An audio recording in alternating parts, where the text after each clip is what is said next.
Markelle Fennell, and I'm the host of this wonderful show. And this is... I'm Lucas. Next to... I'm Sam.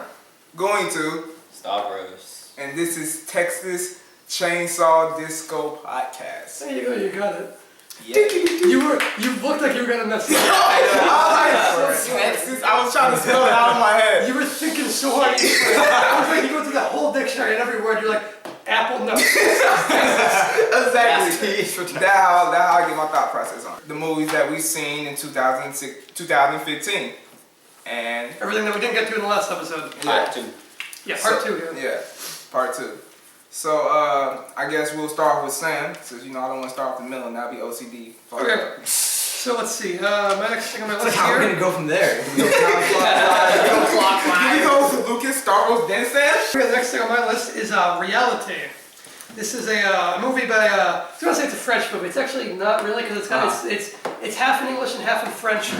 The main character is French, but then you have like Eric from Tim and Eric's. He's in that. Yeah. And you have the guy who played Napoleon Dynamite. He's in that too. John Heder. So it's got these guys in it, but it's written and directed by a French director who I really like actually. Quentin Dupieux. He's the guy who did Rubber.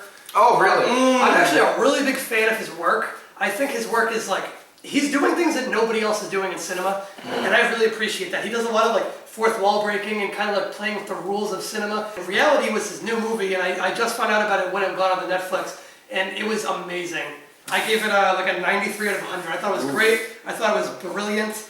The music is great. The music is by Monsieur Oiseau. His name's Quentin Dupieux, but his like musical name is Monsieur Oiseau. The music's really good. The music's great in this, and the music. Listen to this. He's got an album called like Church. Go listen to that album because that's a great album. But anyway, that's off topic.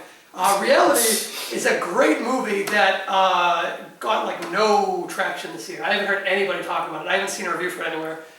I'll probably do a review for it on my channel. If you want to see that, it's youtube.com/brickwallpictures. youtube.com/brickwallpictures. So I'll probably review that. One of the most underrated movies of the year. I saw The D Train with Jack Black. It was pretty good. What is it about? It is about a man who is organizing his high school reunion, and in order to get everybody to come, he invites a super popular classmate that he had who recently made it big in Hollywood, or big as in got a nationwide commercial. So he tricks everybody into coming to the reunion by saying he's coming, and then drama ensues with everything about that.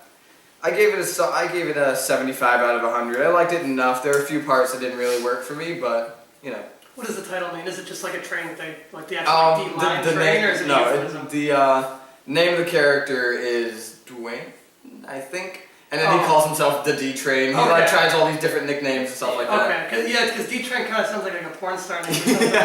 Take a ride on the D Train. Take a ride on the D Train. About to come into your tunnel. The movie I have previously seen in okay. I really don't need to listen, man. I gotta memorize. We all saw that. No, Markelle still hasn't. Fuck you, man, this piece of shit. The movie I saw recently is Southpaw, and it was a great movie. Jake Gyllenhaal is a underrated actor and should get more praise for some of his roles, like Enemy. Enemy was like critically underrated. Nightcrawler. I mean, criminally underrated. Yeah, a lot of people see Nightcrawler. Nightcrawler was great too. It's not like Jake Gyllenhaal's not known because he is super famous. Yeah. But he's still is still better than what people give him credit. Yeah, I know. He's still got this persona because for a while he was doing like romantic comedies and like He's kind of like Matthew McConaughey. Exactly. There was the McConaissance and there's the Yulin Holocaust. Yulin That's how you pronounce his name, by the way. I want to make that clear. His name is not Gyllenhaal, it's Yulin Holocaust. But anyway, I love the director who did this. He did Training Day and also Anton Fuqua, right? Anton Fuqua, yeah. I love the cast for this. He displayed. Who else is in it? Yulin Holocaust. 50 Cent. that's the name that this rolls through my head. Isn't his name like Curtis Jackson or something like that? Sure. Okay. Okay. It can be for the purpose of this movie. Lazy Eye, what's his name? Forrest Whitaker? Forrest Whitaker, he in there. It's in part 1 and 2 now. You asking who Lazy Eye? Yeah, Lazy Eye, that's his name, Lazy Eye, sponsor. And it was just a great movie, and I loved the emotion. In it. It almost made me cry when I saw his wife because he really portrayed that role very well. If I had to rate this movie, I will rate it a 75 or a 79. One thing I want to ask about that is I saw the trailer and it kind of seemed like the trailer kind of spoiled most of the movie. I think that happened at the beginning of the movie, didn't it? Yeah. Well, I saw in the trailer that like he's a boxer and he's down on his luck, and then he goes and he loses or whatever, and he gets all the people, and then they showed him like taking out a gun and like doing all this stuff, and it's like it seemed like that would have been spoilerish, or is it not? No, it happens like the first 20 minutes of the movie. Yeah, 20 minutes. Yeah. Okay. Yeah, I mean, all the other rest of the stuff is just like how he dealing with it. Yeah. Okay, that's good to know, because that was a concern I had with the movie, that the whole thing would be spoiled, but Yeah. that's good. I suggest y'all go watch it. It really cool. Go buy it on Blu-ray now. Yeah. And go into Lucas, or should I say Stavros, or should I say Sam? Whoever want to talk now. Stavros has one movie. Let's do his one movie. Star Wars: The Force Awakens. So the three of us all saw Star Wars. What do you think of it? I haven't seen any others, like I said, so that was the first one I saw. So Hear no evil. there's no spoilers. Yeah, y'all done? Chewbacca. I want to say one spoiler real quick though. I thought it was really crazy when Leia fucked Chewbacca. That was insane. So weird. It was like really out of character. It was supposed to happen in Return of the Jedi. You know that, Yeah. right? Remember those promo pics where Chewbacca's hand was like on her tit? Yeah. And they pulled them, and I guess it's know. because it was a spoiler, not because it was inappropriate. Yeah. It does happen though, and it's just It weird. was a really loving scene. And the whole time I was Like, you could watching it, really I'm like, feel anyway, I thought the movie was okay. Amen. It was fine. It was well made. I didn't love it. It didn't really grab me. It was, I know a lot of people definitely love solid. it. It was okay. There wasn't a whole lot of like actual like issues with it. It just I didn't feel like- excel. It was perfectly like mediocre. It didn't really, it was like trying so hard not to like offend anybody that it was just like as straightforward as it could be. There were plot problems like the whole like there's another death. Oh yeah, that was Yeah. stupid. I It's didn't called like that. Star Killer or something. Star And Killer base. How inefficient is that weapon? They're like, it needs to destroy a planet to be used. Yeah. Like, how many times can you use it? All these sci-fi fantasy movies, like, they have people speaking English even when they're not set in like America Yeah. or like the world. I mean, And you so it's can't weird. really. I mean, And it's like, okay, that's so that the audience can understand, right? Yeah. And they usually give like a flat, either like a British accent or whatever. But then most people have like these either American accents or British Yeah. accents. It's like, alright, there's a little variation. But then this one guy who has a thick ass Scottish accent. And I'm like, okay, so if Scotland doesn't exist, how do you get the Scottish accent? That's a really specific accent. I mean- how do you get that? other planets, and let's just say they're in another There's a dimension planet, there's a somewhere. Scotland planet. Yeah, exactly. There's just parallel I universes just thought all that was there in the Star stupid. Wars universes. I did like that the two guys from the raid had a cameo. Did you notice Yeah, that? yeah, I did, That yeah, was yeah. so cool. That was my favorite part. I was like, it's the guys from the raid, and they didn't really do anything. Yeah, exactly. If I want to rewatch it, I think I'd probably like it a bit more. Probably. I mean, I didn't really have high expectations because I expected to just kind of find it okay. Yeah, I went in with like the Phantom Menace type thing. Like this might be pretty bad. It was alright. Kind of the same feeling we have. I will say it's probably my third favorite Star Wars movie now. Markelle, we're done. Mesh. We're done with Star Wars. We're done with Star Wars. Are you like speaking Latin? He's speaking in tongues. He's a witch. Burn him! Speaking of. My next movie is The End of the Tour. I didn't talk about that yet. The End of the Tour is it's about David Foster Wallace. It's about a Rolling Stone journalist who does this really long, drawn-out interview process with David Foster Wallace. It's a real story, of course. He was this really interesting writer. He was kind of reclusive a little bit. And he was sort of eccentric, but he's not like crazy or kooky or anything. And it works as a really good character study of both Jason Segel, who's playing David Foster Wallace. He's really good in the. Is he really? Yeah, like the movie does have a lot of comedy, but it's also very dramatic, and he does a really good job at it.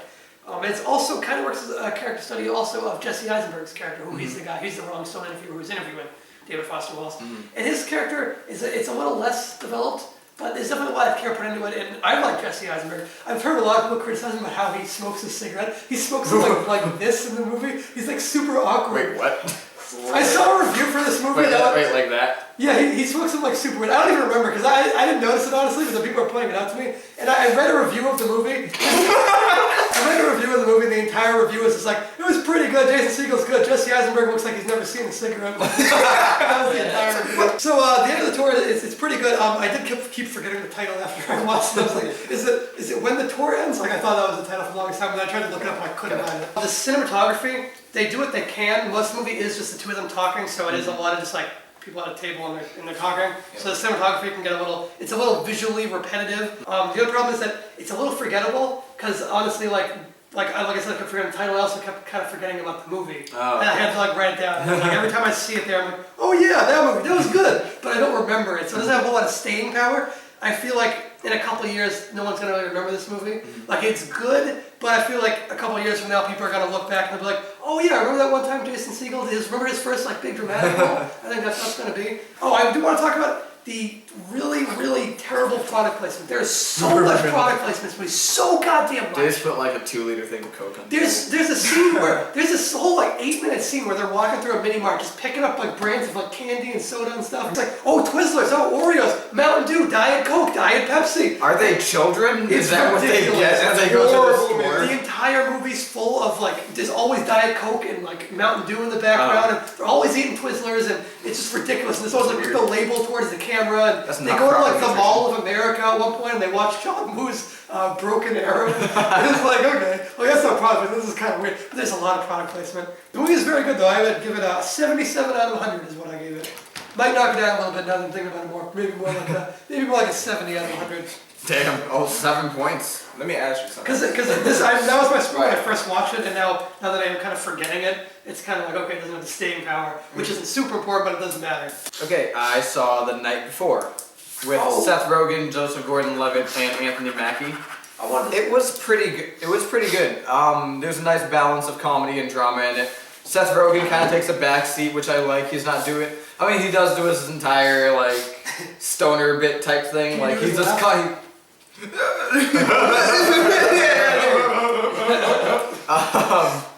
He's just constantly fucked up throughout the entire movie. Pretty funny. Like he takes a backseat. Like he's not at the foreground of the entire thing. He's kind of like the comic relief type thing. Real dramas around Joseph Gordon-Levitt, and it's a pretty good movie. I liked it. I gave it a 78. Oh my god, I'm gonna put that down to 75. But still, I liked it enough. I gotta say, I like Seth Rogen. Like he gets some hate. A lot of people they see like, oh, he's funny, but like I get sick of him playing the same character. Yeah. I honestly don't. I like him. I don't get sick of him. I really like Seth Rogen. I think he's got a really good screen presence. Like the interview wasn't that good.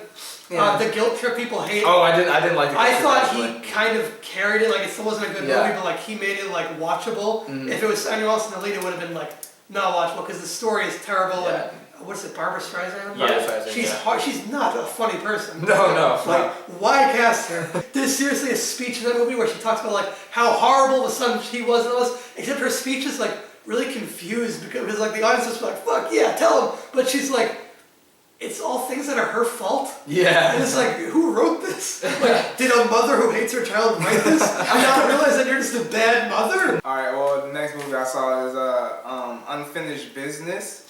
And the Vince Vaughn one with like Tom Wilkinson? The Dave Franco. Yeah, Dave Franco too, yeah.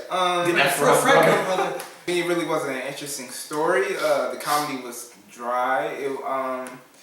I say the only thing that I like about the movie is I like Vince Vaughn.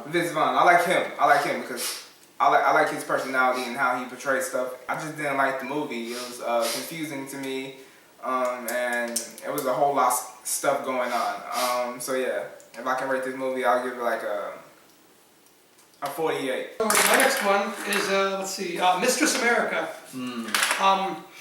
At one point, Mistress America was my pick for movie of the year, and it's got no attention at all. I don't know if it still is because I saw a bunch of stuff after that, and some of it was really good. Like there was a Tarantino movie, he's my favorite director. It's kind of hard for this movie not to be my pick, but I might like Mistress America better. I gotta rewatch it, but I gave it a 97 out of 100. I loved this movie. I thought it was so goddamn good. And just the fact that nobody talks about it. It's Noah Baumbach, and I talk about this director a lot. I got 2 reviews for his movies coming out on my other YouTube channel talking about how like underrated he is and everything. Yeah. like he's no one's topless. He's such a good director. I already talked about another one of his movies that came out this year. Actually, he had two movies this year. One was While We're Young. That one was pretty good. This one is great. This is him back with Greta Gerwig, who starred in Frances Ha, which is one of my favorite movies of all time. She still stars in it, and she's great again. She's actually more of a supporting role than the main role, but it's kind of her and the character equally. The characters are just so good. It's hilarious. The drama is like impeccable. It's just great. His movies don't have a whole lot of like plot. Like this movie with the plot is basically like a girl wants to be a writer. She meets up with a girl who might be becoming her sister because their parents might be getting married, and they form a friendship. And then they take a trip like to Connecticut together with a couple friends, and then they come back, and then that's the whole plot right there. So there's not a whole lot that happens, but it's really funny throughout. It's got really great, really well formed characters. There's even the supporting characters are really good. Well, fuck, I saw Inside Out. Inside Out was a really good. I liked it. It was probably one of my favorite Pixar movies right now. Really imaginative. Really different premise. Well, I mean, it's not really a different premise at all. It's just that the main character, Riley, moves to a new house, doesn't like it. Ta-da. But it's the entire, like, the inside part of the story that's really interesting about it. I liked it. I gave it an 85 out of 100. So, the movie that I saw was The Wedding Ringer. Oh, I saw that too. Yeah. Was it with Josh Gad and Kevin Hart? Yeah, Kevin Hart. Yeah. How did you like it? I didn't like it. I didn't like it. I didn't really like it either. Kevin Hart, like, you know. It was really just Kevin Hart's in it? Yeah, like. I could see where the plot was going from a fucking mile away. I was just like, this is gonna, cool. Okay, cool, that's nice. And basically, I just didn't like it. I mean, I didn't really like the humor in it, to be honest. It wasn't my type of thing. That was the main thing I was like subject on. Like humor-wise, it wasn't a good kind of funny movie. Plot-wise, basically about friendship and stuff like that. Yeah, about friendship and stuff like that. How Kevin Hart really don't have friends and stuff like that, and he basically the people he worked with want to become his friends and whatnot. So yeah, but if it's your type, if you think you'll like it, then by all means go and rent it out on Redbox. I wouldn't suggest paying anything over a doula over this movie. So yeah, I rated about 39. 39. Yeah. That's how I don't know, I'd say like 20. 20? Oh, yeah. 20. But 39. Alright. My next movie is Kung Fu Killer. This movie I was really excited for because it stars Donnie Yen. And do you guys know who Donnie Yen is? I think so. I'm not good with names. Donnie Yen is like he's like a martial artist guy. He's in like Chinese like Hong Kong action movies. And the thing is like he's been around for a long time, and he's like the quality of like Jackie Chan, Jet Li, all these guys. He's less known for some reason, but he's in like who's with them. Like he was in like Shanghai Nights or whatever. He's the bad guy, and he was in Hero with Jet Li. He's the guy who like mind fights Jet Li, and he's in all this stuff. But then he's got movies on his own, like Flashpoint and some of that aren't so good. Like he's got from Ip Man. That's who. He's got from Ip Man. He plays Ip Man in those movies. There you go. He's that guy. So he's really good. So I got excited because Donnie Yen's the guy that like I have a friend and I who Donnie Yen. Like anytime we see Donnie Yen movie, we like watch that immediately and we review it. Like we've reviewed every Donnie Yen movie. So I love Donnie Yen movies. Some of them are bad, but this one was so disappointing. The action scenes were so poorly shot. Yeah. They were horribly shot, and it was weird because they were done in like montage editing. It was like someone like throws a kick, and then it'll like camera sliding, and then crossfade to like later in the fight where someone throws one punch, and then crossfade to later where someone like ducks under a different punch. So it wasn't like a fluid fight. It was just like different moments. And they were all really quick too because they did it that way. It was like it would have been like a 5-minute fight, but they show it in like 4 shots that are crossfaded and then it's over. And it was just like no build up for anything. But I gotta say, I couldn't get through it. I stopped watching it. I didn't want to get it all. So but I didn't give it a horrible score because it wasn't like that bad. I wasn't feeling it. I give it a 49 out of 100. I saw SpongeBob sponged Out of water. Get out of here! It was not good. Nah, I can tell. I didn't like it. No. Well, I heard they were like only in the only on the surface for like Oh yeah, it was only. I mean, I liked that. I thought it was gonna be all CGI type stuff. I was like, I heard that's what oh, everybody Christ. thought. Yeah, and because that's all like the trailer showed.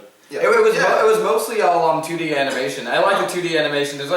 There are actually a few funny moments in it, like a Mad Max type parody type thing. Really? Oh yeah, I saw that. That's Yeah. weird. Where's the overlap between Mad Max fans and It's SpongeBob? It's a very small Venn diagram. You just see like a father look at that. Oh yeah, right there. Exactly. You'll get it one day, Timmy. You know, Road Warrior.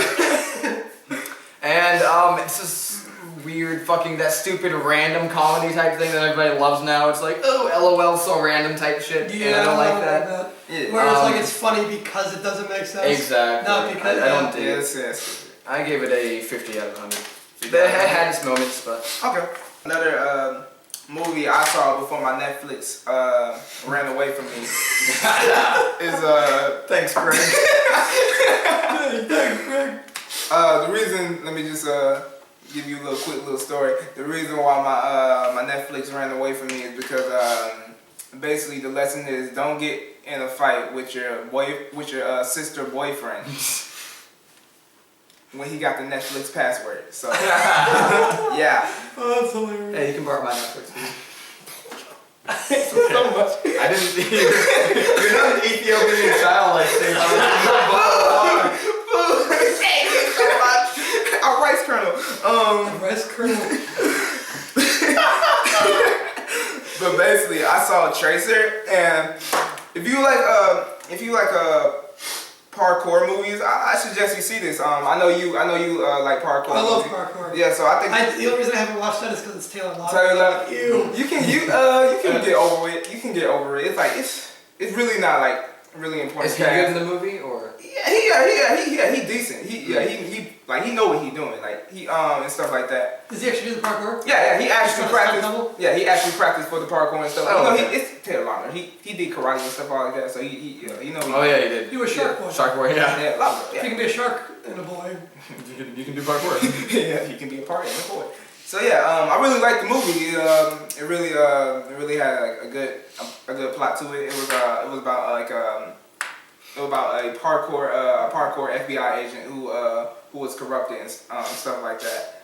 And Is he part of like the parkour division of the FBI? Do they have that? oh, he was like a Like undercover?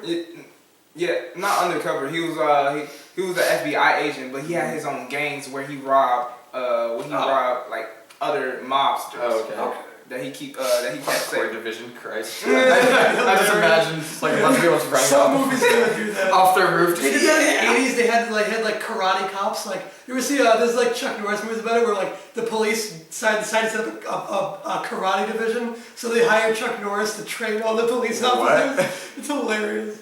Wow. Okay. And they're doing that because there's a kung fu killer, or not a kung fu killer.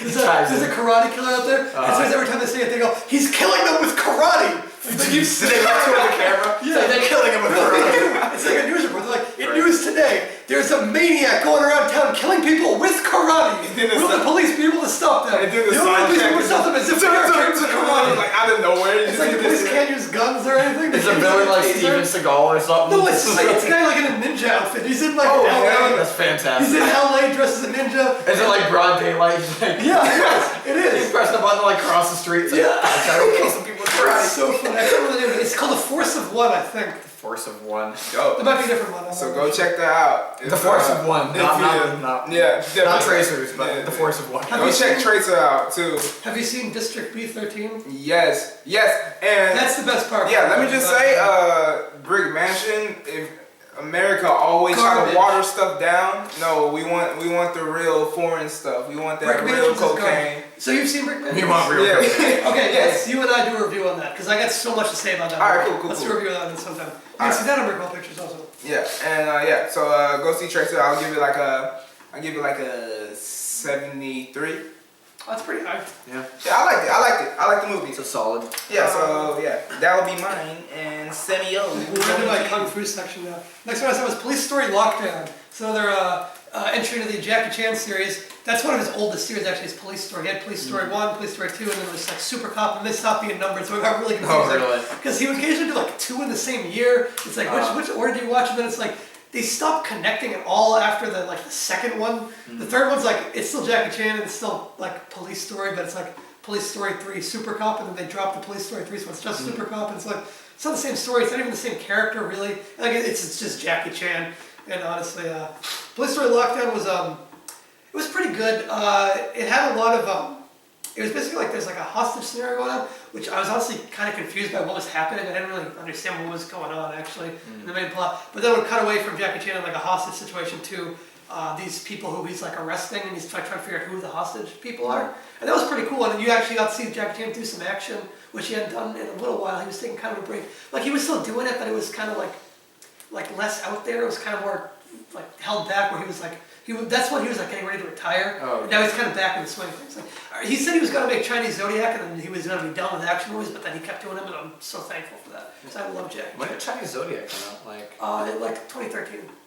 But he's done like 8 movies since then, so he kept that going, so it's pretty cool. So he lied to us. Yeah. Police Story Lockdown wasn't great. It's definitely not the best in the Police Story series. It might be one of the worst in the Police Story series, but the Police Story series, they're pretty dependable as good movies. Even the weird ones, like there's one where like it stops being an action movie, it turns into like a David Fincher-esque thriller. He's fighting these villains who they wear like clown masks, and it turns into like the Dark Knight for a little bit. And it's weird. There's like no kung fu in it. It's just Jackie Chan, like a crime drama. He's on like saw traps. He's going to like a warehouse, and there's like people on his police force are trapped, and he has to like save them without setting off traps. It's super weird, but it was actually a pretty entertaining movie if you can like distance yourself from the expectation of like kicking ass. You know, kicking ass. But Police Story Lockdown wasn't great. It was pretty good. I'd give it like a. I mean, I rate kind of hard. I'd give it like a 56. I saw Ted 2. No, you saw that, right? Yeah, it's your favorite movie. Oh, we already talked about it. Oh, did we? Did you? No, you talked about that one, the okay. one we've been watching for the first podcast. Yeah. So that's what it was. Oh, okay. I did not like Ted 2. Really? Nah, I didn't dig it. I didn't like the comedy in it, really. It was just more of the same humor that I found the first one. Beat it. I thought a lot of the jokes just went a little too over into being way not funny. And the fucking stupid weed scene. The Jurassic Park theme played when they saw it. I was just like, no. Then my friends were like, this is hilarious. I'm like, Marky Mark's pretty good in it, I guess. Like, man, Seyfried's pretty. Seyfried? I love her, yeah. As an actress. Oh, sure. I give it 50. 50? Yeah. A short film that I watched is from my favorite YouTube channel, Film Right, called UFO. Oh, we already talked about that. We already talked about that, so never mind. Yeah, we did.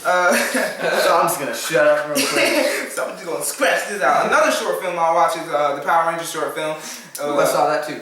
You liked it? I think I did. Wait, hold on. Is this like the live action one where Yeah, it was like like a it. thing, right? Yeah, I did like it. Like how you do yes, cocaine and It's stuff like it's a that. super violent one, right? I think I saw it too.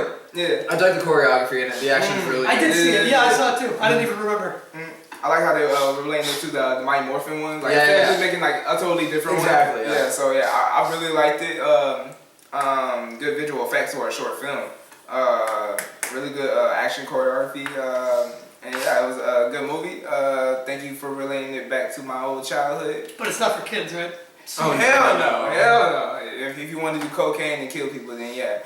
But no. I want to see some parents are probably going to put it on for their kid. Okay. Oh, look at this. It's on YouTube. So Let me show you what I used to watch, Jimmy. And then like it's just totally different. So yeah. Basically I'll give this short film a 85, and yeah, it's dope. I got a couple more Kung Fu movies coming up. I got Protector 2. Protector was a really good movie. That's the one with Tony Jaa, who I really like. Tony Jaa could have been the new Jackie Chan, but he picked some really bad movies. That's the problem. But he's got the skills. Like, he's amazing. He's closest to Jackie Chan than any other people because like he has the good movies he's in. He shows off like stunt work too. It's not just fighting. Like he does like in Ong Bak, there's an entire chase scene where it's just show off like how cool he is. He jumps through like iron rings. He does flips between like plates of glass. He slides. He does a split slide underneath a truck at one point, and then from the split jumps over like a minivan. It's ridiculous. It's just choreographed to show him doing crazy stuff. Like he runs on top of people's heads. He does flips like over fire. It's ridiculous. It's nonsensical, but it's awesome. So Ong Bak's good. And The Protector is the movie where he's like He's got like pet elephants, and they get like stolen somehow. Somehow someone steals two elephants.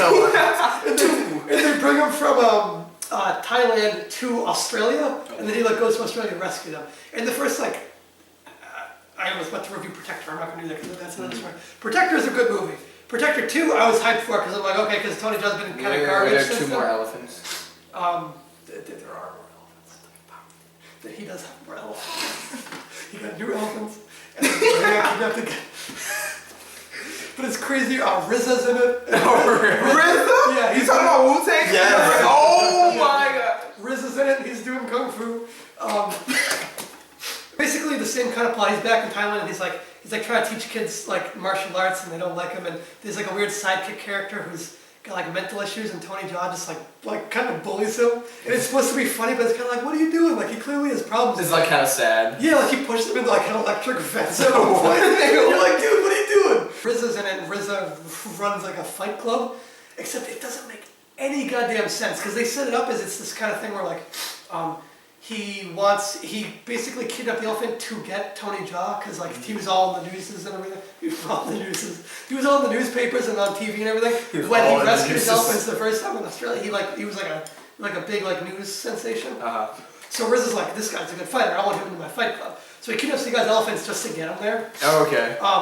Which like they don't even ask him to come to the fight club. He turns down. They just kidnap the elephant, and then he comes and gets an audition to be in this fight club by like doing like spy missions. And you think, okay, this is gonna be the movie. He's gonna be like doing spy missions. But then that's like 5 minutes of the movie, and it's gone. It's like a weird side plot that doesn't go anywhere, and it didn't make any sense honestly. But he's in this fight club, right? And they set up so that the fight club is set up so that it's like people are branded with their rank. So like they have numbers, and as soon as Tony Jaa gets there, before he does anything, they brand him #1 immediately. So they brand him as like the best fighter, and then they have him fight other people to like prove he's #1. Okay. But it's like the guy who's #2 is branded #2. So like who was #1 before him? There just was no #1. Like this guy was #2, and they're like, we're gonna find someone better than you.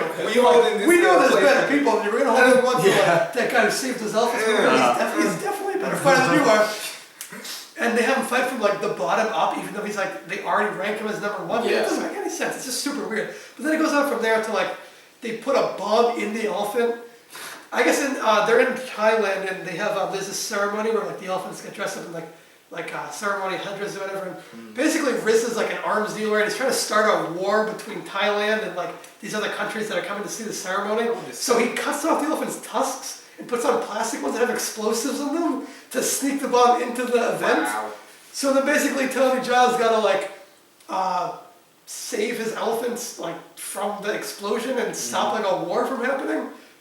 And then it goes in these crazy fights and there's like a weird side plot where there are these two like twins and their like mentor gets killed. It feels like a different movie because I honestly feel like I'm talking about two different movies, but no, it's just The Protector. There are these two twins, and one of them dies, and the other one's trying to get revenge, and she's just kind of there, and she's not like working with Tony Jaa, but she's not against him, so she's just there, like in certain fight scenes, and it's weird. And then there's a whole fight scene where like they're in a building that's on fire, and the walls are on fire, and then they keep having like Tony Jaa, like he'll kick the wall and his foot's on fire, and he's like fighting like that, and they did that in Ong-Bak, and it was cool. And then they do it in this, and it's like obviously like the fire on the walls is CG, but the fire on him is real for some reason. This is weird. It's like, why would you, like, you're trying to save the wall, but like, okay, if your actor burns it. That doesn't make any sense. And they fall through the burning building into like a subway, and then they get their feet wet. Him and the main guy's friend, they get their feet wet, and they stand on the third rail, the electric rail, and then the editor chose to put in lightsaber sound effects when they kick. So every kick is like the electricity. It's straight up lightsaber sounds, like straight out of Star Wars. Not even like a recreation, it's just the Star Wars lightsaber swing. So every kick is here, boom. It's ridiculous. It's crazy.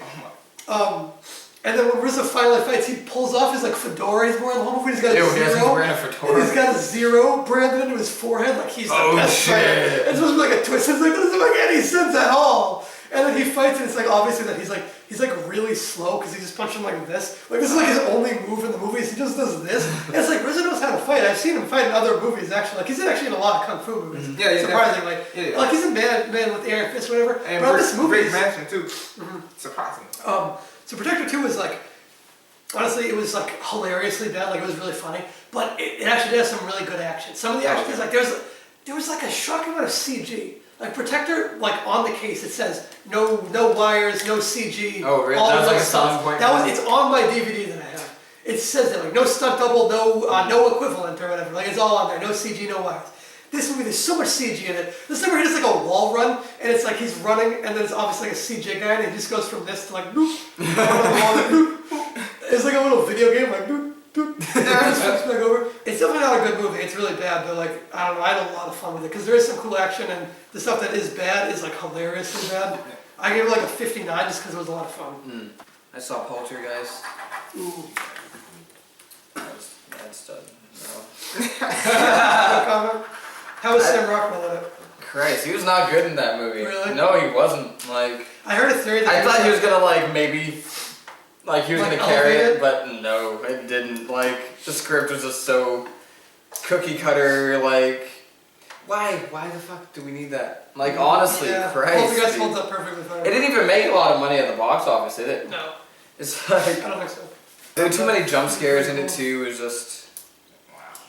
Rating? Oh, my rating was a 15 out of. Dear Lord. Yeah.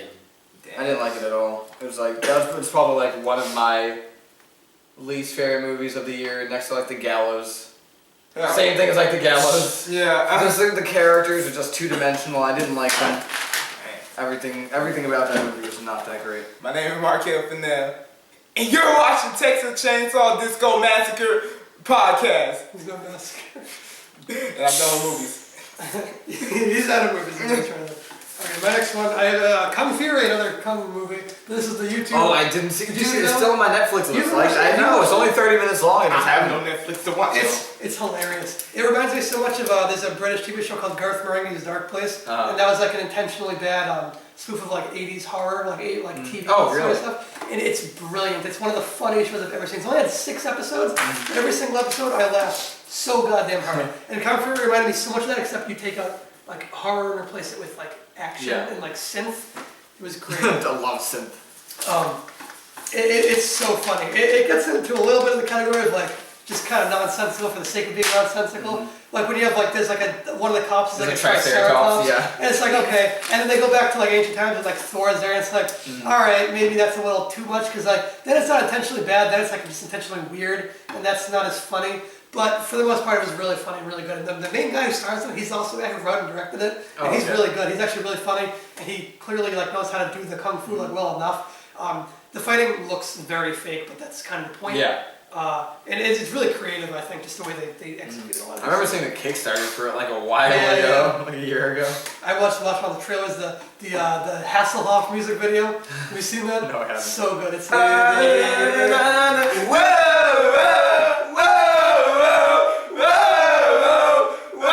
Sorry, Sammy. So I would give Kung Fury probably like a 63.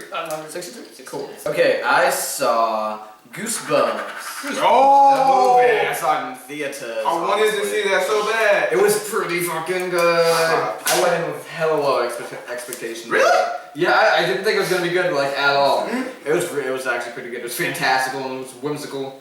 I actually gave a shit about the characters a little bit. Even that? No, okay. Yeah, it was. Did it have solid. all It of was, no, it was. I'm talking about all the Goosebumps. Like, No, not all of them, but there's like a lot. The more popular ones, like Scarecrow Walks at Midnight, Night of the Living Dead. Yeah. Like Slappy was the villain. He like orchestrated the entire thing. He's like, yes, now all the monsters are gonna rise. We're gonna take over the world and whatnot. And was It the was bunny like- still there? What? The bunny? No, I'm from like Bad Hair Day or whatever. No. If you like watch the Goosebumps, I mean, if you like watch the TV show or read the books, there's gonna be like a lot more references in there, but you don't need to like have watched it. Okay, cool. It was a fun little movie, but I saw it once. I don't think I'd like see it again. Is it super cheesy like the show was? It was definitely cheesy. Oh my god, but it was cheesy in a pretty good way. Okay, I wasn't hating every moment of it. Like, why are they making this fucking joke? Oh.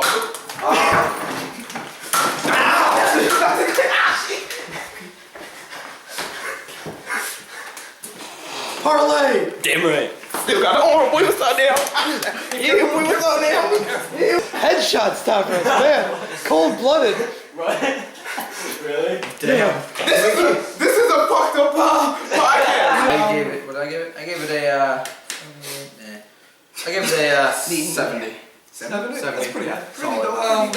Okay, well, another Kung Fu movie. I only have two left. SPL2, A Time for Consequences. SPL2. The first SPL was called SPL Killzone, and it starred Donnie Yen, actually, we talked about earlier. I have a review up for that on my channel from a while back, actually. SPL2 doesn't actually have Donnie Yen, but it does have Tony Jaa, who we were just talking about in the other movie, weirdly enough. But it has no connection at all to the first one. Yeah. None of the same characters, not the same plot. It's basically, they just both involve police officers and a gang. Yeah. That's basically the only connection I could find. The weird thing was, I saw two different versions of SPL2 that were out. One was called SPL2, A Time for Consequences. One was called SPL2, The Rise of Wong Po. And then I couldn't find The Rise of Wong Po. And I was like, okay, maybe it's an alternate title, but I couldn't find any information saying that. And I couldn't find a trailer for... I found a trailer for Time for Consequences, but I couldn't find a trailer for The Rise of Wong Po. But it's like on IMDb. And there's no Wong Po in the movie. So I don't know what's going on there. If anyone knows, let me know, because I'm curious. Anyway, SPL2, the first, no, I already talked about that. Yeah. SPL2 was, it was pretty good. It had some ups and downs. The action was pretty good. Tony Jaa was good in it. The fight scenes are actually really good. They're really well shot, and the choreography is good. You know what? The ending is pretty similar to the first SPL, which is weird. They both end with people like everyone falling out of a window, like multiple people falling out of a window. The ending got multiple people. Yeah. So you just see like a. SPL2 Time for Consequences. It gets kind of like up its own ass at the end of the movie. It gets kind of like, it tries to get like metaphorical and symbolic with like a wolf and like this little girl who's like they're trying to protect. She's like, I know how to save the day, and she like goes down in the woods and like buries a flower, and then she gets like attacked by a wolf. And it's like, what did any of that have to do with anything else? It made no sense at all. The movie was okay. The drama was alright. It was better than the first Killzone in terms of drama, actually. The fighting was definitely worse than the first Killzone, but there was more fighting. The first Killzone only had like 2 fight scenes, but they were great, but there was only 2 of them. This one has a lot more fight scenes. They're a little weaker, but they're still really good. I gave it a 63 out of 100. I saw American Ultra. Any of you guys? I want to see it. I wanted to see it so bad. It was pretty good. Yeah, it was decent. Was Jesse Eisenberg. Was he funny? Yeah, he's pretty funny, but how was Kristen Stewart? Yeah. Kristen Stewart wasn't bad in it. I like Kristen Stewart as an actress. How was the action? Camp X-Ray is pretty good. I hate her. How was the action? The action was pretty good. Action was good. Action was the high point of the movie. Everything else was just... It wasn't solid, really. It was kind of lackluster. The entire plot. I've heard it was really mismarketed. It's not actually like a stoner movie, right? Oh, no, not at all. Yeah. It was way marketed as a stoner movie. Wow. It was more of an action spy thriller type thing. How do you feel about Max Landis? Max Landis. Do you know anything about what he was doing with him? Yeah, he was... The direction of the movie was... He didn't direct it, he just wrote it. Okay, did he? He didn't direct it? He just wrote it. No. He's just a screenwriter. For anyone who doesn't know, Max Landis is the guy who wrote American Ultra. He also wrote like Chronicle and a few other movies. With the superhero teenagers? Yeah. Chronicle was dope. He wrote that movie. When All American Ultra came out and it wasn't doing well, it was getting bad reviews, he like went on Twitter and was like complaining about how since his movie wasn't doing well, it meant that like people didn't want new ideas. Original movies and everything, yeah. He went on a tirade, and then he actually went on Red Letter Media. He got an interview with him, and he actually like explained that like that's not what he meant. He was like misquoted. He did the same thing on like Doug Loves Movies or something. Yeah, like that. he was all over the place. I don't actually believe him at all. I think he's just doing it to like try to save face. Yeah. Yeah, I don't believe him. But he seems like an okay guy, I guess. A little manic.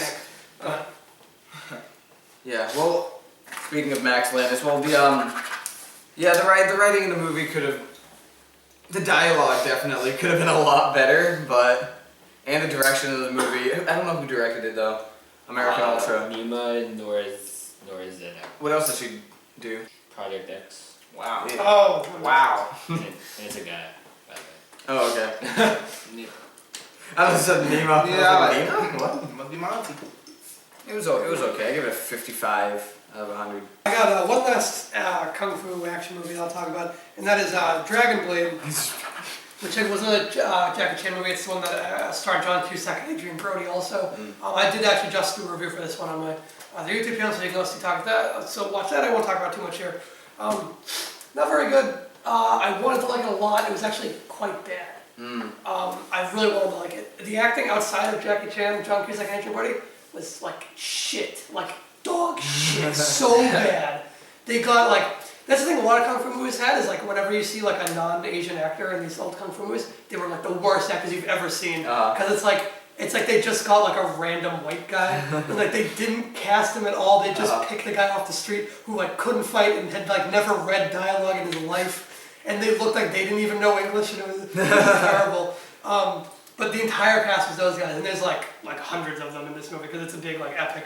It's not a good movie. I really wanted to like it. There's some cool action. The action Jackie Chan actually directed. The rest of the movie's direction is garbage. John Cusack's actually okay. Adrian Brody's like cartoonishly evil. He catches a sword at one point. Oh, really? And he actually licks blood at one point. Oh, hey. And tiny spoiler, when he dies, he actually sings the Roman national anthem. It's ridiculous. I gave Dragon Blade like a 49 out of 100, like just barely below 50, because it was honestly pretty bad. Ooh, I saw Paddington Bear. Did you guys see that? Oh wait, with the like bear, this CGI. Paddington Bear. The one with the Is that the bear. one with the bear? Yeah. So it's called Paddington Bear. Oh no. I liked it. I liked it a lot, actually. What I was gave it it about? an 80. It's about a bear from some. They probably named British the thing, country. right? Yeah, so yeah, it was based on like a British cartoon, British book series. So it was a bear. Was a bear. It was a bear from like Guatemala or something like that. He Wow.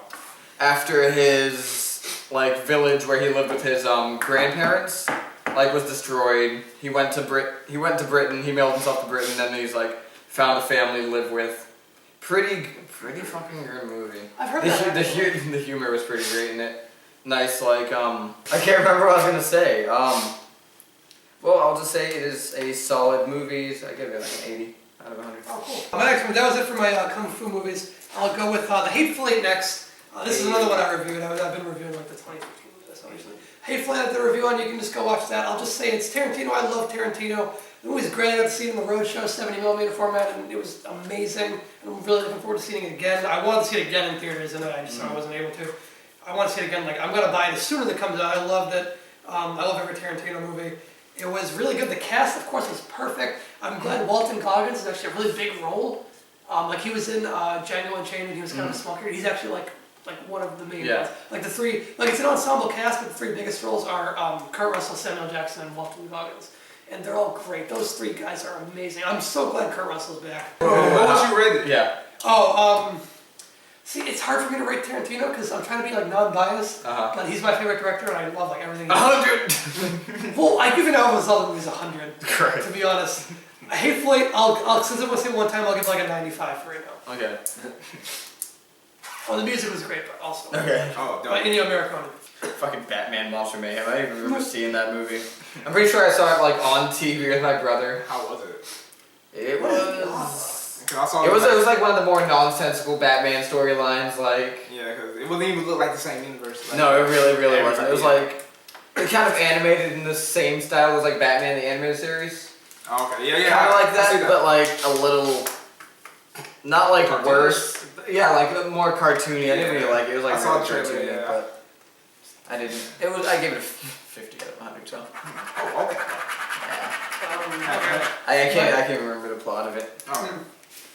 So speaking of Kurt Russell, I saw another Kurt Russell movie this year, Bone Tomahawk. I reviewed that one also, if you want to check it out. I actually saw that review, Sam. You did? Yeah, I did. What'd you think? You like it? I liked your review. Okay, thank you.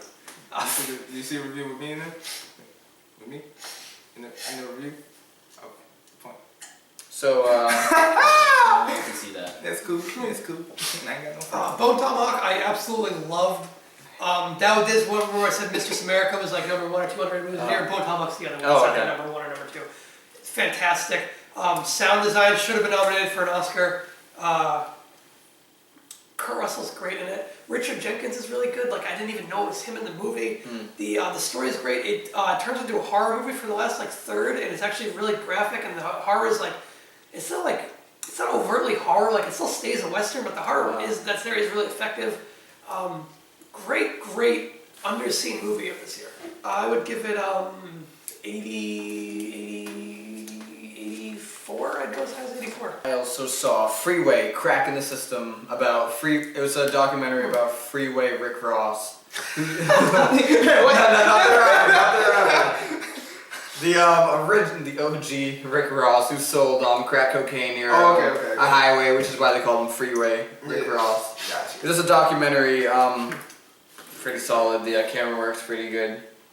Just documenting what happened with him, his entire trial and whatnot. Give it a 68 out of 100. They try to get you to sympathize with him a little bit, and I was like, no. My next movie is Spotlight, which again, this is another one I reviewed. These last few, I've reviewed quite a few of these. Spotlight was great. It just got nominated for a bunch of Oscars. When I did my review, it hadn't yet, but I mean, it was obviously going to. It's great. Out of everything that was nominated for Best Picture, I kind of hope it wins. I think it's probably the best out of all that was nominated. Spotlight was amazing.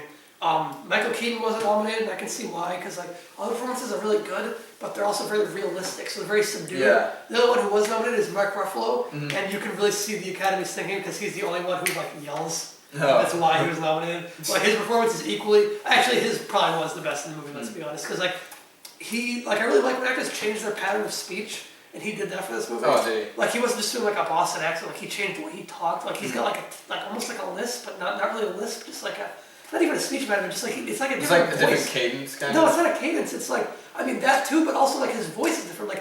His lip is out a little more than usual. Oh, okay. It's weird. And he's got he sits differently. He sits slouched, and he's got that kind of posture. But he's not out front with it. It's really subtle. He just is that character. Same with Liev Schreiber, he is that character. And even Michael Keaton, even all the supporting actors. Rachel McAdams, if she's the girl from that. Sorry if I couldn't her name. Can you check out that story? Is it Rachel McAdams? Yeah. It is, okay. She's really good too. Everyone's really good. It's just Mark Ruffalo's the only one who got a scene where he could yell and shout. He's the only one who had a big Oscar scene. Okay. Everyone deserves an Oscar nomination for the movie though. Writing was great, direction was great. It's all around really great movie. I gave it a 90, 95 out of 100, I think. Oh, Lava, that short film before Inside Out. Oh, that's what that is. Yeah. Oh. Yeah, the island one. I had no clue there was going to be a short film before Inside Out. And I'm sitting down, I'm like, oh, what's this? Oh, this is a short film. My friend Tori leans over and goes, you're gonna cry. And I'm like, am I? And at the end, I'm just like... Honestly, I'm more interested in watching Lava than I am watching Inside Out. Yeah. I don't really care about Inside Out, but I want to see that Lava short. Yeah, Lava was pretty. It was pretty good. It's a story about. Pixar shorts more than the movie. Oh, dude, did you see the new one that came on Netflix? They have they released a bunch of. Oh, did they? Yeah, they did. My favorite one, I think, is the guy playing chess with himself. Oh, Jerry's Game. Yes. Yeah. I love that one. I love the one with the magician and the rabbit's Presto. doing the Yeah. magic. Yeah, that one. They're so good. I love those short films. Yeah, I like the little snow globe one. Wait, Yeah. No, not that. It was a different one. It was you were stuck in the snow globe. Yeah, exactly. Oh yeah, the snowman. Yeah. Little snowman strapped in there. Yeah. Checking the bikini and she's like, yeah, come here. Oh yeah. I really like the shorts. I think I like them better than the Yeah. You see the smoke coming out, and then all the clouds go over. It's like a time lapse of the of a couple days. It looks so good. It looks really good. It's a really good looking one. The story's pretty good. What made you cry about it? What made you? Oh, I didn't really cry. What made you feel emotion about it? It's just the. Well, don't spoil it if it's a spoil them. I mean, it's like that. He wanted to find love. The island wanted to find love. Awesome. And then yeah. I'll try not to. You ready? 90 out of 100. Oh, that's first short film, yeah. It's good. My next one was Point Break. Markelle and I reviewed this on my channel. Garbage. Terrible movie. True. Horrible. True. If you want to hear our thoughts on that, you can just watch the movie. Are you saying extreme sports aren't cool anymore, Sam? Yes! Extreme sports were the best part of that movie. They were actually well shot. I'll give them that. It was the storyline, the acting, the main guy was the worst part of the movie. Why use him? Yeah, right? It was just so he wasn't even bad. I didn't really believe him. Who is it? I don't even know. The friendship was why are you friends? You jump off a mountain for this friend. man, you don't even know him, you met him at a party? I know. What the crap, His name's Brace something, I think. Yeah, something like His that. name Brace Luke something? Bracey Edgar. Luke Bracey. It's basically a bunch of hippies doing some crazy Terrible, stuff. terrible, horrible movie. Let's see. 2 terribles and 1 horrible. No. My rating is, I'll give it a 30. 30? 35 maybe. It's bad. I'm optimistic, 48. I'm out. Oh, you're out? I'm Okay, out. It's just me. I got a few left. My next one is Slow West, which was a western starring Michael Fassbender. It's been getting good reviews. I honestly didn't like it though. I thought the story, like, it was kind of riding on this relationship that's developing between Michael Fassbender and Cody Smith-McPhee. I didn't buy it at all because it was just kind of like Michael Fassbender is this like drifter who's using him, and then they're supposed to like develop a bond, but it just went from Michael Fassbender ignoring the kid to suddenly being a father figure. There was no development. There was no like arc. It was just, oh, let's get this done. I'm not gonna talk to you, and then all of a sudden it's like, oh, I'm taking care of you. I'm like cleaning your clothes and stuff. It's like, what? Like he gives him like his first sip of alcohol. Big like just got us in the Old West. I know. I mean, there was stuff that was good about it. It was definitely like different, you know. Like I appreciated the direction of it. I thought it was good. I'll be honest, I didn't get through it because I really didn't like it. I really don't like Cody Smith-McPhee. I did not believe him in the role at all. He's playing like a Scottish guy, and his accent is horrible. And I looked up, he's actually like Australian. I thought he was American because that's all I've ever seen. So I guess he does a good American accent and stuff, but he cannot do Scottish accent. He looks like a goldfish. He's like hard to look at. Definitely. Yeah. Definitely. He looks like a goldfish. He does. He's got his eyes are like really far apart. He's like a flat nose. It's like, like and he's supposed to be like a romantic lead in the movie. I'm like, I don't believe that because the guy's got no personality. He's too ugly to be. Well, no, because he's also got no personality at all, and he's ugly as shit too. So it's like a double whammy of like unlikable, and the whole movie's about him like finding his true love, who's like been kidnapped. It's like, okay, well, why? Have you seen The Road? Yeah, I love The Road. I read the book. I haven't seen the movie. I love it. I like the book. It's one of the best post-apocalyptic movies. And post-apocalyptic is like my thing. Like I love post-apocalyptic stuff. Like, you know, people love like fantasy and stuff. Like I love post-apocalyptic stuff. That's my niche that I love. Next was A Very Merry Christmas. Oh yeah, I saw some of it. Like 30 minutes of it. I didn't really like it. I hated it. I didn't. I thought it was gonna be really good. I wanted to like it. I was like, oh. Sofia Coppola directed it. Did you know that? Yeah. And she was basically like trying to like do the. Honestly, I don't think she's a very good director. Like at all. Like okay, there's lots of translation, but other than that, Somewhere, or was it Nowhere? No, it's Somewhere, right? You see that movie? I didn't. Some people liked it. Some people hated it. I think it's terrible. It's seriously like most of that movie is footage of like girls like dancing on stripper poles. That's most of the movie, and just like static shots, like framed terribly of girls dancing on stripper. And that's it. It's like okay, I get the metaphor. The guy's life is going nowhere. Like it opens with the guy driving in a circle. It's like okay, that's the metaphor. And then the whole movie is just that metaphor in different versions of it. It's like okay, he hires a stripper. They're dancing in circles. It's like okay, he goes to an ice rink with his daughter. She's skating in a circle. Okay, he follows a girl in a car around. They go around the block in a circle. It's like I get it, movie. You have nothing to say. You should have been a 2-minute short film. And instead it's like 2.5 hours. I hated the movie so much. I looked up the script to see how long it was. Yeah. Because I could not believe the script was more than like 20 pages. Because nothing happens. And I looked up the script and it was like, she wrote in explicit detail, like, the dancers do this move, and then they go around the pole once, and then they put their hand on their hip, and they go around again, and then she climbs up the pole, and then she does, it's like explicit detail of every little move. It's garbage. Anyway, Very Merry Christmas. I thought it was boring. I thought it would be fun. It was super boring. It was really melancholy, but not in like a good way. Yeah. Like, it was trying to be funny, and the comedy just did not work. It tries to have like a star-studded cast, and it's like they had some people, like they had Chris Rock. Yeah. Chris Rock was, I guess, kind of funny a little bit. They had George Clooney at the end. Miley Cyrus is in it. And it's like, okay, whatever. Jason Schwartzman's in there. And it's weird because some people play themselves, some people are playing characters. Yeah, exactly. Jason Schwartzman's a character, but like George Clooney's himself. Yeah. And Chris Rock's himself. This is terrible. It wasn't funny at all, and the drama did not work. No. It was horrible. I really regretted watching it. I was like, oh, this is gonna be like a new Christmas tradition. Yeah, I thought it would be like awesome. a Christmas classic. You know, like Bill Murray was already in a Christmas movie. He was in Scrooge, and that movie holds up pretty well. And it was terrible. I watched it through to the end thinking it would get better, or there'd be some kind of joke like making fun of it at the end or something. No, it was terrible through and through. Mississippi Grind, I already reviewed that, so just go check out that review. It's a gambling movie, which is why I watched it, because I'm really into poker. I worked in a casino, so I watched Mississippi Grind. The poker was done really well. Ben Mendelsohn is great. His character is really well written. His performance is great. Ryan Reynolds is pretty good too. The movie itself is not amazing. The actual plot's not that good, but it's a really good performance, and it actually depicts like gambling addiction in a better way than most movies do it. So if you like gambling, watch Mississippi Grind. If you don't like gambling, don't watch it. I gave it a 63 out of 100. Next up, I got Sicario, which was the new Denis Villeneuve movie, and I love that director. Dude, he's got good Prisoners and Enemy. Yeah. And Enemy also was great. Those movies are like near perfect, those movies. And then Sicario is the new one I was so up to this. I was a tiny bit disappointed. Not a whole lot, just because my expectations were kind of unreasonable, probably. Because it was a little different than I expected. It was less of a thriller and more of kind of like just like a typical war movie for like the first half, and then it got more interesting. There's like a half hour that focuses like exclusively on Benicio del Toro's character. That's the highlight of the movie right there. Benicio del Toro is great. Josh Brolin's also in it. He's really good too. Everyone's really good. All the performances are solid. Jeffrey Donovan from Burn Notice shows up at one point. Really? Yeah. Christ. And it was weird because all of his dialogue seemed ADR. Like he was never on the screen when he was talking. Like they'd show him for a second, and then it's like in the back scene he's in the front seat talking. It was kind of weird. I saw a gif of like the cinematography looks fucking It's amazing in that movie. Oh my god! Was it I saw nominated this. for best cinematography? It must have been. might deserved have to be. It wasn't on the show. Really?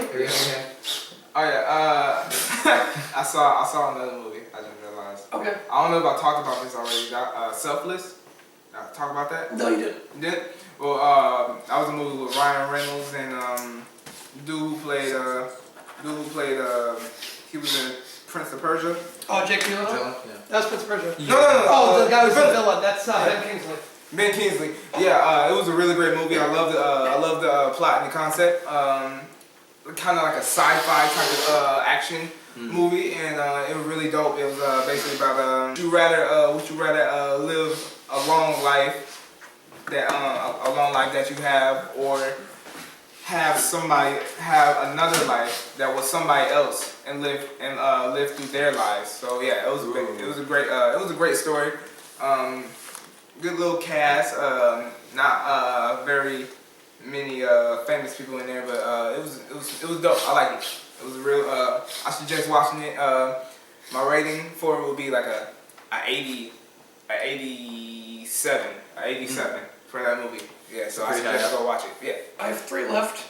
I'll go with the bad one first. Tangerine. I didn't like it. Oh wait, really? You didn't like that? I thought I would love it. I heard it's like one of the best movies. I kept hearing that, and I was like, and then I kept hearing it after watching it.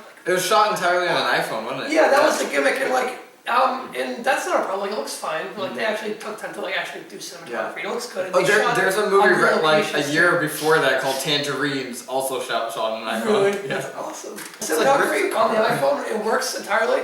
I hated the characters in it. They're such bad people, though. They're horrible. Like, they're just nasty to everybody, and they're like they're these prostitute characters, and they're so mean, like to each other and to everybody else. And I don't know. It was just this story was so like. It wasn't even a dark story. It was supposed to be like a fun comedy. Oh, really? But the characters, they're just like despicable. Like it was just like this acidic movie. Like I felt dirty watching it because the characters, they were just such like bad people, and it was like I didn't get the appeal of it because the plot was like just this transgender prostitute gets out of prison, and then she's like trying to find her like pimp who she's in love with. Yeah. And then she eventually, and then that's like the whole movie. She's trying to find this guy, and then eventually. She finds them and they have like a big fight in like a donut shop, and they end up getting together. And that's like the basic plot. And then there's a side plot with like this taxi driver who likes using the transgender prostitutes. His storyline was actually good drama. Him like actually like he was a guy who like had a wife and family and everything, but he would like go and use these transgendered like male prostitutes. And that was actually a really interesting story. And if it was just that as like a short film, that would have been really good actually. But then the actual main plot, I didn't like it. Like it was shot okay, but like. I hated the characters so much. They were just such like nasty, like horrible, mean people. I give it like a 48 because like I appreciate what it was trying to do. Like I appreciate they're trying to like make transgender people like an actual like give them a place in cinema. And that's like necessary. Like that needs to happen. But this is not the movie to do it because it makes like the 2 transgender people who are the leads. They're both terrible people. Question: do you think Danish Girl is going to be a good movie? Like The Danish Girl? Yeah. It's probably good, but it seems like it was like manufactured to win an Oscar, and that's what I don't like. Okay. You know, it seems like it's like okay, like we do this to get an Oscar for this category, this category. That's exactly how I felt about American Sniper. Pumped out to like, do that. Okay. Yeah, and I don't like Eddie Redmayne. He should not have won for The Theory of Everything. It pisses me off. They should have gone to Michael Keaton. Yeah. Or even Gyllenhaal, who wasn't even nominated. Yeah. But Eddie Redmayne, no. My next one was People, Places, Things, which is a movie that I knew nothing about. I just saw it on Netflix, and it starred Jermaine Clement of Flight of the Conchords. Yeah. I love that guy. He's hilarious. This movie's it's the kind of like little indie drama or a little indie dramedy, where like it's really good at what it does. It knows it's not going to be super popular. It knows it's not going to make a lot of money, but it's okay with that. It just wants to tell the story that it's doing really well, and it does it really well. It's really funny. It's really dramatic. The drama works really well. It's basically Jermaine Clement's like a comic book artist who was teaching at a school, and he sort of develops a relationship with one of his students' like mothers. And it sounds kind of cliche, and the actual storyline is a little bit. But then he's got these two daughters, and it's kind of reminiscent of Louis actually, because they're like in New York, and he actually brings them like to a violin practice at one point, like he does in Louis like all the time. So it's a little reminiscent of that. But it was actually like it had some moments of like really like heartwarming, like touching drama in there. Mostly with the comic book artists, like they had some like comic book art. There's actually a lot of artwork in the movie that the character does, and you get to see it in full. And in the movie, he draws like a little cartoon like of his life, where it's like a fictional character, but like it looks like him, and just there's such. It was beautiful. The artwork and the little metaphors going on, like the whole thing's about like his marriage falls apart, and he's drawing this comic book of like it was so heartwarming. It was great. But so I gave the movie an 80, a solid 80. It was good. And then the last movie I want to talk about here was Call Me Lucky. That was a documentary directed by Bobcat Goldthwait, actually. It's a documentary about a comedian whose name I can't remember. Can you tell me his name, Stavros? Barry Crimmins. Yeah, Barry Crimmins. Okay. So it's a documentary about Barry Crimmins, who it starts off as like a documentary, and you think it's going to be about it's a documentary about this guy who's a really good comedian. He's like really political and really active. And you think it's going to be a documentary about how he's like not as well known as he should be. And then it turns out, this isn't a spoiler because like enough trailers. It turns out to be like halfway through the movie. Like it's really far in the movie. I knew it was going to happen. I was surprised how late it came. It turns out that like one time while he was doing stand-up, this like deep dark secret that he had suppressed came out like live in front of all these people, and that he'd actually been raped as a child like repeatedly by like a babysitter or a babysitter's boyfriend or something. And it's about him coming to terms with that, and then he actually like went and fought like child pornography on the internet. He would like. He got really into it. He couldn't, like, it was, I guess AOL was, like, okay with this because it was getting them high numbers. This was, like, when the internet was just starting. And they were, like, chat rooms full of, like, child pornography. And he found out about this. And he couldn't get AOL to take it down. He went to, like, the courts trying to get them to take it down. And they didn't believe him because they didn't have the evidence. And they didn't know how to work the internet, the courts at that point. So he actually, like, pretended to be, like, a young boy, like he was raped. And actually like go into these chat rooms and pretend to be these people to get like evidence. And it's kind of heartbreaking stuff what he went through. And it's also like a really good story because like the whole sequence with him in court, this is all footage from the courts and the way it's narrated, you can forget it's a documentary. Like that's when you know a documentary is good, is when you can forget it's a documentary. Because it feels like just a really great like courtroom drama. I really recommend it. I gave it a 90. I thought it was great. I really like Bobcat Goldthwait as a director too. It's also very funny too in the first half, and then like it balances out the darkness of it with some levity. So I thought it was great. That was my last thing on my list. Our next episode is going to be the TV shows and stand-up acts that we saw from 2015, as well as other segments. So stay tuned for that one. Don't stay tuned. We're not a radio station or old-timey TV. Just watch the next video. Click next on the YouTube playlist. Check back next time. Hey. Hey.